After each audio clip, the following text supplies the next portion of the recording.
अस्सलाम वालेकुम। इस वीडियो में हमने देखना है कि हमने पी और क्यू पिक्सेल्स का बताया गया होगा कि इस इमेज के अंदर पी और क्यू वाला पिक्सल कौन कौन से हैं और इन दोनों पिक्सेल्स के दरमियान हमें शॉर्टेस्ट पाथ फाइंड करना होगा यूजिंग 4 एजेसेंसी, 8 एजेसेंसी या m एजेसेंसी। तो हमारे लिए क्यू ये है और पी ये है इमेज के अंदर, ठीक है। और हमें कहा गया इन दो पिक्सेल्स के दरमियान आपने डिस्टेंस फाइंड करना है और जो सेट है जिसको फॉलो करते हुए आपने पाथ फाइंड करना वो ये है। तो स्टार्ट करते हैं। पहले हम ए वाला पार्ट करते हैं 4 एजेसेंसी के लिए। 4 एजेसेंसी क्या होता है कि आपका अगर पिक्सल ये है तो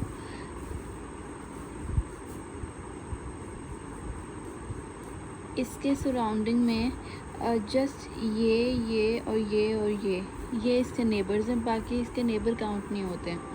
तो इसके अंदर आपने क्या करना है, पी से स्टार्ट करना है, पी वाले पिक्सल को क्यू तक लेकर जाना है आपने।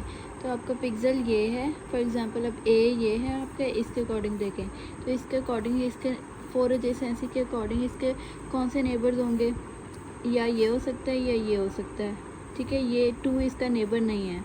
तो आपने क्या करना है, पहले आपने देखना है कि इसका नेबर सेट क्या बन रहा है। मैं जस्ट ये आपके इन्फॉर्मेशन के लिए मतलब समझाने के लिए लिख रही हूँ सेट ऐसे। तो इसका नेबर सेट पहले आपने आइडेंटिफाई कर लेना है, फिर देखना है कि इस नेबर सेट में कौन सी वैल्यू ऐसी है जो कि आपके वी सेट में आ रही है। इसकी तो दोनों वैल्यूज़ ही आ रही हैं, तो आपकी मर्ज़ी है, आप या 1 की तरफ ले जाओ पाथ या 0 की तरफ ले जाओ पाथ। जिस तरफ भी लेकर जाओ आपको शॉर्टेस्ट पाथ लेना है। तो जो आपको लग रहा है कि शॉर्टेस्ट इस तरफ लेकर जाऊंगा तो शॉर्टेस्ट बन रहा है, तो आप वो वाला ले दो, ठीक है। तो मैं फ़िलहाल इसको 0 की तरफ लेकर जा रही हूँ।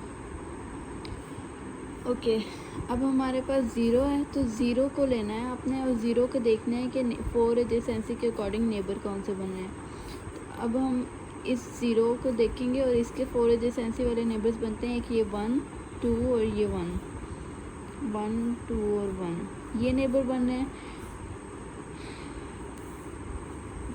पाथ अगर हम उसकी तरफ लेकर जा रहे हैं तो हम पीछे वाला तो नहीं देखेंगे ना, तो हम इसको काउंट ही नहीं करते। तो हम कहेंगे ये वाला हम नहीं काउंट करें। अब ये 2 बच गए।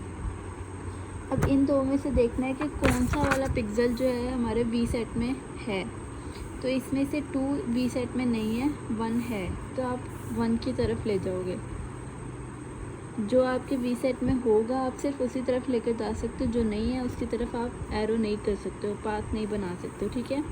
अब आप 1 के लिए देखोगे, 1 के कौन से नेबर्स हैं 4 एजेसेंसी के अकॉर्डिंग, 0 1 और 1। अब मैं इसके सेट नहीं लिख रही हूँ, ठीक है।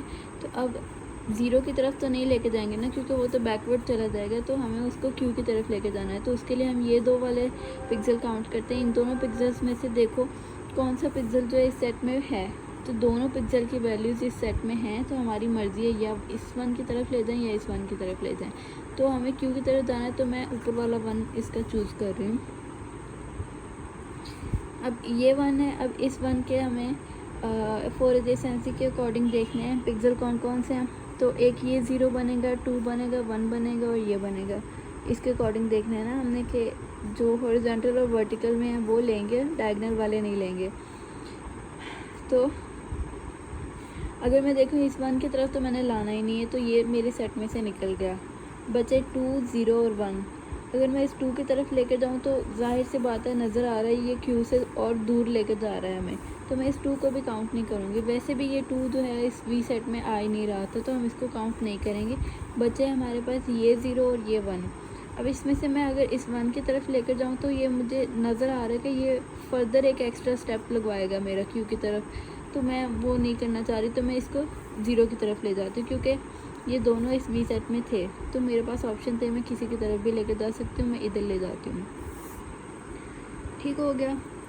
इन केस आपको शॉर्टेस्ट पाथ नहीं मांगा गया और जस्ट बोला गया जितने भी एग्जिस्ट पाथ करते हैं सारे बताने, तो आप अपनी मर्ज़ी से इसको जो चॉइसेस हैं उनमें से चूज़ करके एक पाथ बना लो।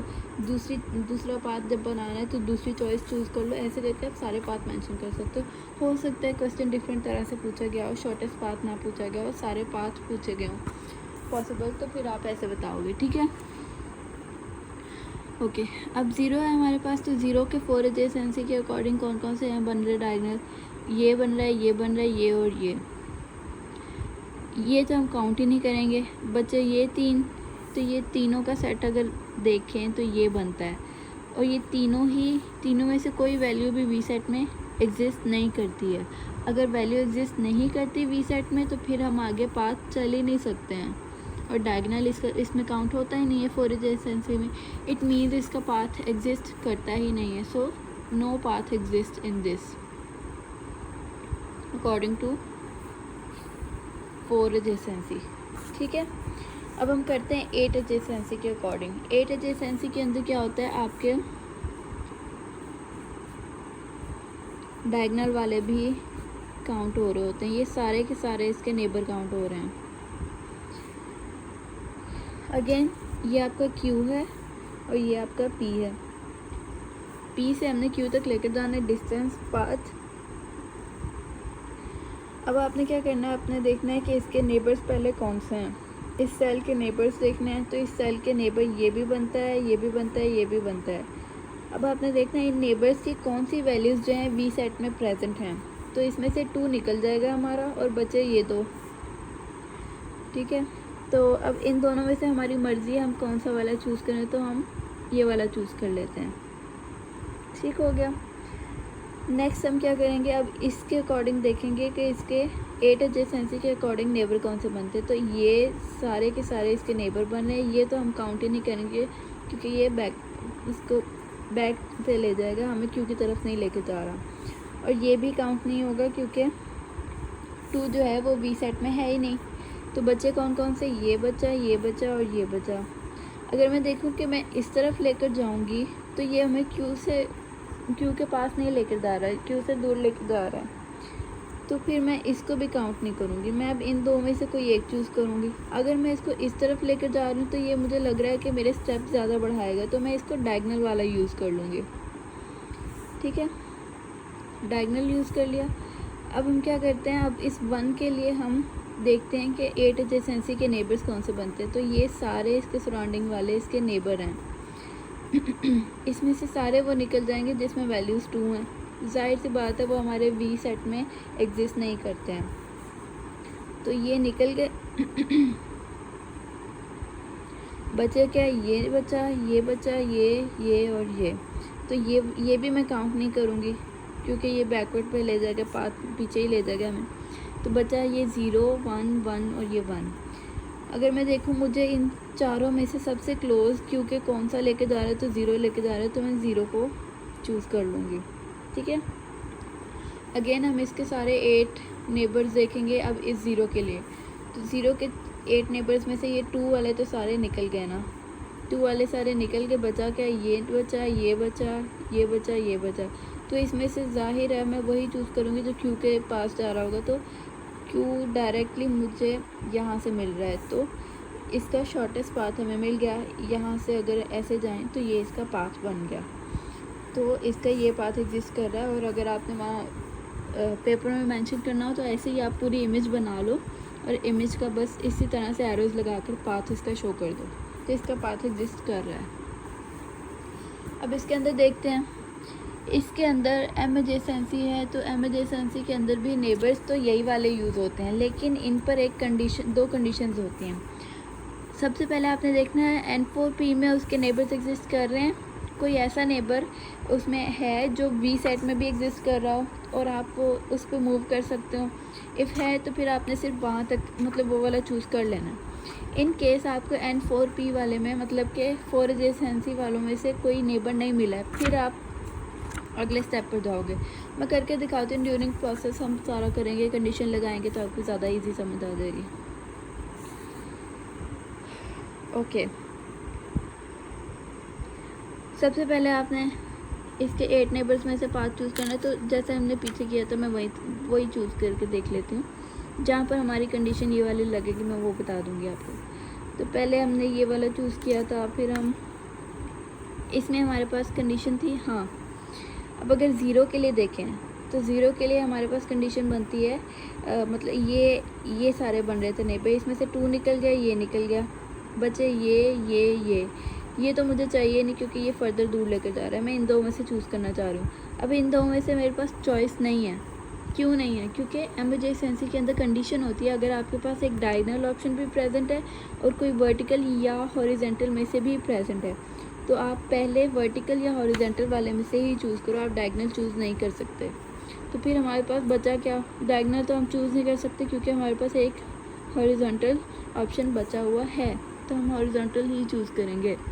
ठीक है, अब इस 1 के लिए चूज़ करना है, तो ये बच्चे सारे। अब इसमें से 2 निकल गया, ये निकल गया, मैं रिपीट नहीं करी क्यों निकला।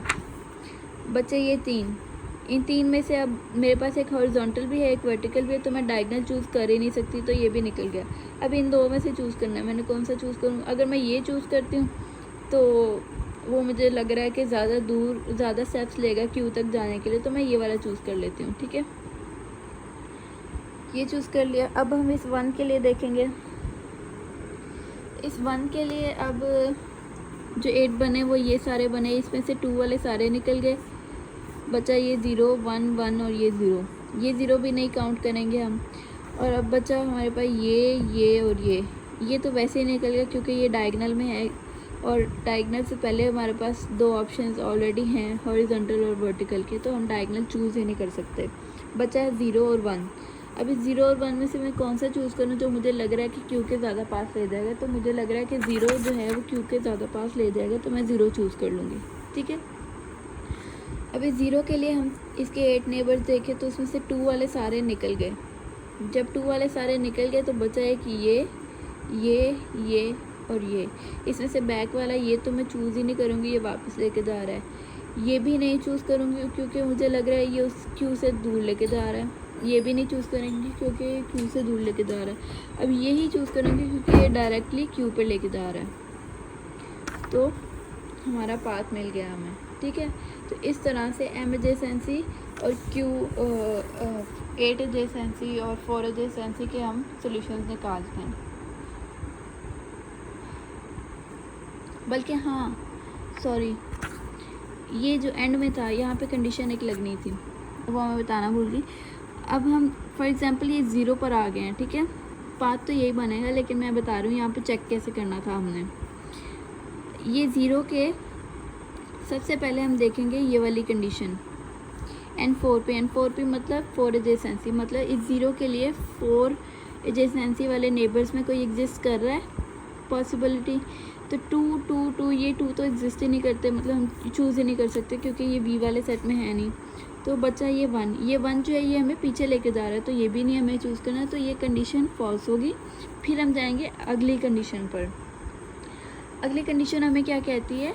अगली कंडीशन हमें कहती है कि आप क्या करो, आप इसके N4P के सेट लिख लो, मतलब कि N4P, इसका N4P मतलब 4 एडजेसेंसी, इस 0 के लिए 4 एडजेसेंसी वाले नेबर्स लिख लो जो कि हमें 1 के पास Q के पास लेकर जा रहे हो। तो इस Q के पास लेकर जाने के लिए 4 एडजेसेंसी वाले ये 2 नेबर हैं, तो 2 बन गया। ये था 0 के लिए सेट। सेम ऐसे ही वो कह रहा है N4Q के 4 एडजेसेंसी वाले नेबर्स लिख लो। तो इस Q के अकॉर्डिंग, इसके 4 एडजेसेंसी के अकॉर्डिंग नेबर्स कौन से बने? एक ये 2 बना और एक ये 2 बना। डायगोनल वाला 4 एडजेसेंसी में नहीं होता है। ठीक है, तो ये इस 1 वाले के लिए सेट बना हमारा 2 2। अब ये कंडीशन क्या कहती है? N4P वाला सेट इंटरसेक्शन N4Q वाला सेट। तो इंटरसेक्ट जब करते हैं तो इंटरसेक्शन में होता है जो सेम वैल्यूज़ होती हैं वो आपके आंसर में आ जाती हैं। इसका इंटरसेक्शन लिया तो ये आ गया, इंटरसेक्शन ये आ गया। अब क्या कहते हैं? हैज़, इंटरसेक्शन वाला जो रिज़ल्ट है, has no pixel whose value are from V, मतलब ये जो रिजल्टेंट सेट बना है इस सेट में कोई ऐसी वैल्यू नहीं होनी चाहिए जो कि V सेट में एग्जिस्ट करती हो। कोई करती है? इफ़ नहीं करती तो फिर आप क्या करो, फिर आप उसका वो डायगोनल वाला चूज़ कर सकते हो जो डायरेक्टली Q से लिंक कर सकता है। इन केस यहाँ पर 1 आ जाता, इफ़ 1 आ गया, 1 उससे मैच कर गया, तो आप इसका डायगोनल चूज़ नहीं कर सकते। इट मीन्स इसका पाथ एग्जिस्ट नहीं करता है। तो इस तरह से था ये थी कंडीशन एम एडजेसेंसी की। तो इस तरह से ये ऐसे पाथ फाइंड करते हैं आप। तो आई होप ये समझ आ गई होगी। अगली वीडियो तक के लिए अल्लाह हाफिज़।